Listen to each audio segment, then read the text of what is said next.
Hai semuanya, Assalamualaikum warahmatullahi wabarakatuh. Balik lagi di channel YouTube aku, Lijen Oktaviana. Kali ini aku bakal ngebahas tentang seputar kehamilan.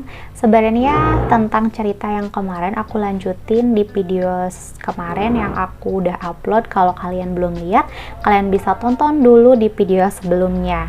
Nah, kali ini aku bakal ngebahas tentang penyebab tindakan operasi saat diriku hamil. Jadi di sini bukan lahiran ya ceritanya, tapi ketika aku hamil aku dioperasi. Nah, aku bakal ngelanjutin cerita yang kemarin. Jadi kalau kalian belum tonton aja dulu sebelumnya biar kalian paham dengan pengalaman aku di waktu kehamilan. Cerita lengkapnya kayak gimana? Tonton terus videonya sampai habis, jangan bosan-bosan. Dan untuk kalian yang belum subscribe dulu, jangan pelit-pelit. Untuk kalian yang hamil atau kalian yang sedang memperjuangkan garis biru, yuk komen di bawah cerita dan pengalaman kalian seperti apa. Ada yang sama kayak aku atau enggak. Jangan lupa di subscribe dulu, like and comment.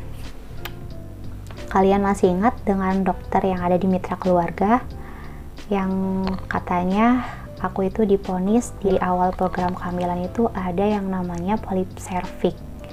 Nah, itu dokter Helmi mengatakan bisa jadi penyebabnya dari situ.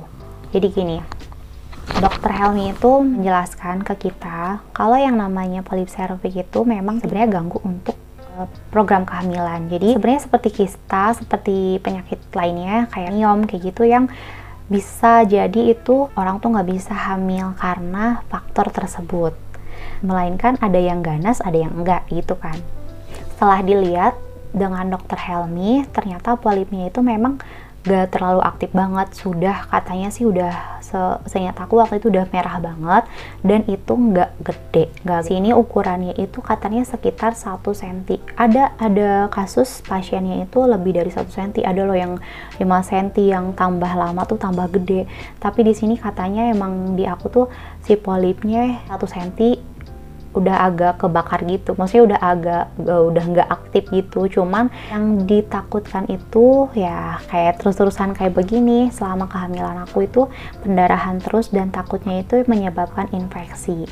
Nah, aku juga waktu pas awal kehamilan itu suka ada yang namanya keputihan, tapi keputihannya itu agak gitu ya, maksudnya agak bau. Jadi kan kayak mungkin dari situ juga dan campur flek gitu warnanya. Kalian tahu kan? Pokoknya kayak gitu. Nah, setelah itu dokter menyarankan ya udah kalau bisa ini diangkat segera mungkin, katanya gitu, diangkat si polip tersebut kayak gitu. Karena mempengaruhi hamilanku nanti gitu. Memutuskan untuk sama suami ya udah namanya kita ikhtiar, ya udah bismillah aja. Semoga ini yang terbaik. Ya udah akhirnya aku memutuskan buat diangkat, yaitu dioperasi polipnya. Cuman balik lagi ya, di sini dokter mengatakan aman untuk bayiku karena dioperasinya itu tidak di bagian perut, melainkan operasinya itu melalui vagina ya. Jadi posisinya itu aku memang kayak mau ngelahirin, baru itu jadi kata dokter sih bilangnya itu si polipnya bakal dibakar. Jadi dibakar kayak gitu biar polipnya itu nggak aktif lagi. Yang aku takutkan juga kan namanya ini operasi kecil, tapi kan balik lagi aku kan sedang mengandung, sedang hamil. Dok, ini ada resikonya atau enggak gitu. Dokter bilang juga ini insya Allah aman karena kan polipnya itu bukan ada di rahim ya. Beda cerita lagi kalau misalkan ada di rahim, tapi ini ada di mulut rahim, di serviksnya gitu. Nah, singkat cerita, jam 10 tadi diperiksa dengan dokter Helmi tersebut, dan jam 12 siang aku langsung tindakan operasi. Saya gugup banget sih, segugup-gugupnya.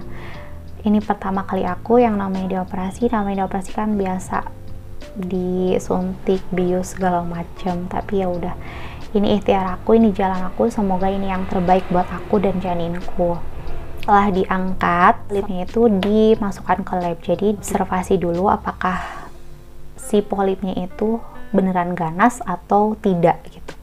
Setelah dicek dan hasilnya sudah keluar, Beliau mengatakan, Dokter Helmi bilang katanya ini polipnya tidak termasuk yang ganas, katanya gitu. Alhamdulillah setelah melakukan operasi ini semoga tidak ada hal-hal yang pendarahan seperti kemarin-kemarin lagi.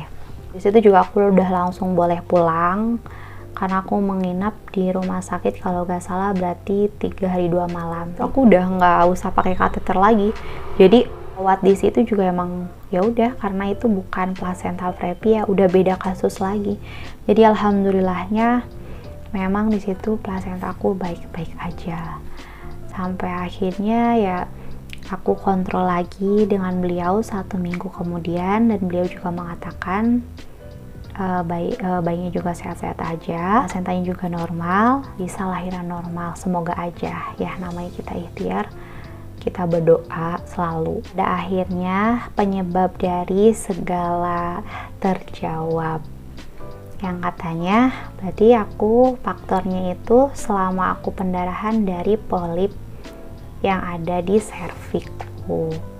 Setelah operasi itu selesai, setelah beberapa minggu kemudian dan seterusnya, alhamdulillah di situ aku tidak pernah mengalami pendarahan atau plek sama sekali, kayak gitu. Jadi aku bisa agak tenang untuk tidak kepikiran terus yang namanya flek atau pendarahan. Salahnya aku juga, memang aku dari awal tidak katakan ke dokter SPOG, karena kan dokternya kan aku nggak hanya satu, cuman jadi ada beberapa dokter. Yang anehnya kok bisa setiap dokter berbeda pendapat. Ada yang tahu jawabannya? Balik lagi ke kalian. So itu aja cerita kali ini, semoga videonya juga bermanfaat. Untuk kalian yang sedang mengalami sama kayak aku lagi mengandung, tolong dijaga baik-baik dan selalu kita berdoa supaya minta yang terbaik untuk kita.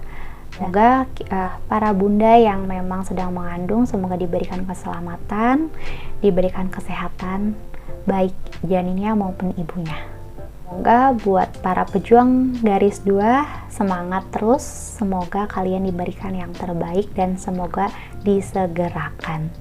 So itu aja video kali ini. Jangan bosan-bosan untuk terus pantau video terbaru aku, karena videonya nggak cuman hanya satu topik, melainkan beberapa topik yang suka kuliner, skincare, tentang kehamilan aku, tentang story pengalaman aku di kehamilan, di program kehamilan. Terus pantau dan tonton terus, jangan bosan-bosan. Dan jangan lupa kalian untuk subscribe, like, and comment ya. See you. Assalamualaikum warahmatullahi wabarakatuh. Dadah.